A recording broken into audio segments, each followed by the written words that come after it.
So, nandito na ako ngayon sa Baguio. Aray ko. Dumating ako ng 3:30 pero tumambay na muna ako dun sa may terminal kasi nga ang dilim pa. Super dilim pa. Hindi rin ako nakatulog ng maayos sa biyahe.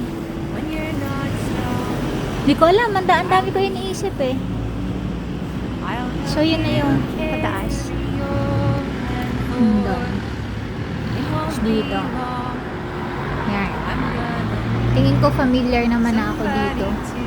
Nadadaanan naman na siya dito. Yun nga lang, wala pa masyadong tao. So, diba? Ito na yung nakikita ko sa TikTok. Nandito na ako. So, hanap muna ako ng makakainan. Ayan. Parang mga ano sila. Mga estudyante. Yan.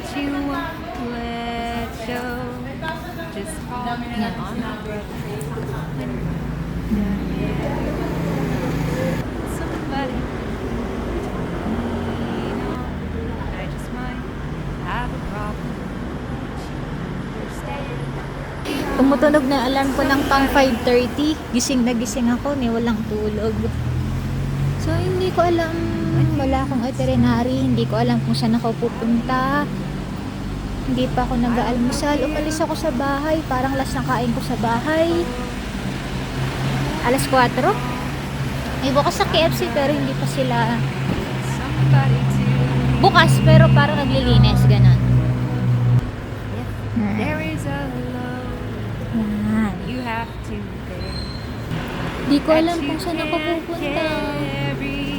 Ikot-ikot muna ako dito hanggang sa makabisado ko yung daan. I-check ko din kung tutuloy ako ng LU.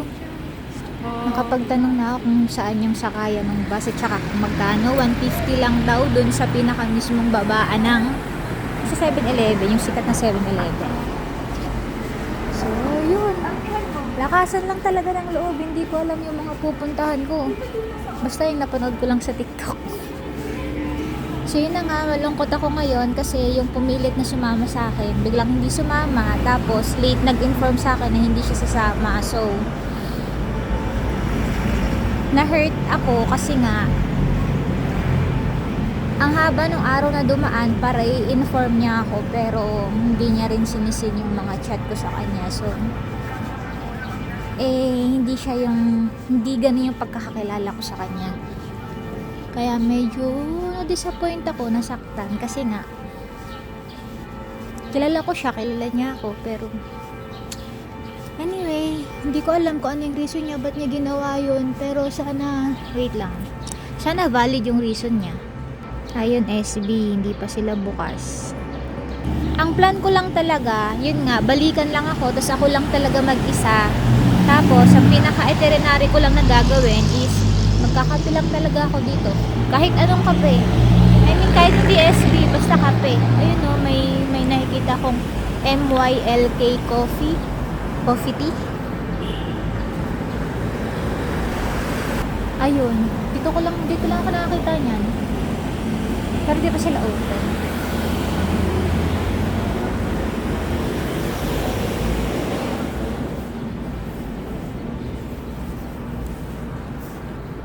Yan. Ganda maglakad dito kasi walang tao. Tapos parang ang safe. May 7-Eleven dun pero syempre ayoko naman na ng 7-Eleven kumain. Kaya sobrang thank you Lord talaga kahit medyo malungkot ako, medyo masama yung loob ko ngayon. Sobrang thank you Lord kasi alam mo yun, pupunta dapat ako dito para mag-celebrate. May isa-celebrate ako. Pero natabunan ng lungkot. Pero syempre hindi naman ako papayag na malungkot ako all the time na habang nandito ako. So yun, mag-celebrate ako kasi ang galing-galing lang talaga ni Lord na may work na ako. Yun, kinikilig lang ako kasi may work na ako. Yan, dito tayo dadaan. Hindi ko na alam na yung Session Road. Hindi ko na alam kung saan ako pupunta. Basta bahala na.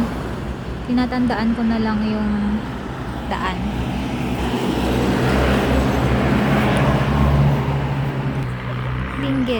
Benguet Supermarket. Hindi ko alam kung anong sakayan yan, kung saan siya papunta. Itatry kong dumiretso dito. Doon.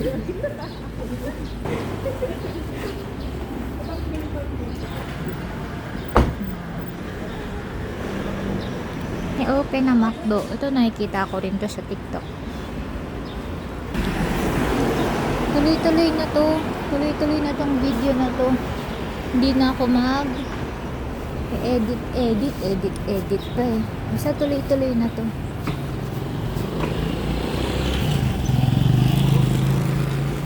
Raw footage, ganun.